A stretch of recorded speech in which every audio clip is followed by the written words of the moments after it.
గర్భధారణ సమయంలో వాపు పాదాల నుండి ఉపశమనం పొందడానికి ఇంటి నివారణలు. గర్భధారణ సమయంలో పాదాల కింద దిండు పెట్టుకుని నిద్రపోవాలి. ఇలా చేయడం వల్ల పాదాల వాపు నుండి ఉపశమనం లభిస్తుంది. ప్రతిరోజు ఇలా నిద్రపోవడం ద్వారా మీరు వాపు నుండి చాలా ఉపశమనం పొందవచ్చు. గర్భధారణ సమయంలో శరీరంలో పొటాషియం తక్కువగా ఉండటం వల్ల పాదాలలో వాపు వస్తుంది. పొటాషియం లోపం వల్ల రక్తపోటు, నీరు నిలుపుదల వంటి సమస్యలు కూడా వస్తాయి.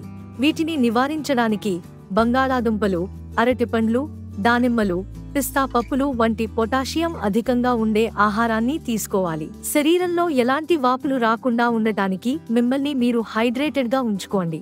గర్భధారణ సమయంలో రోజుకు కనీసం 3 నుంచి 4 లీటర్ల నీరు త్రాగటం మంచిది. గర్భధారణ సమయంలో పాదాల వాపు నుండి ఉపశమనం పొందడానికి మసాజ్ మంచి ఎంపిక. మసాజ్ కోసం మీరు ఆవ నూనె, కొబ్బరి నూనె లేదా ఆలివ్ నూనెను ఉపయోగించవచ్చు.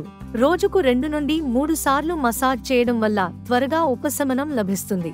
మీరు రాత్రి పడుకునే ముందు మసాజ్ కూడా చేసుకోవచ్చు.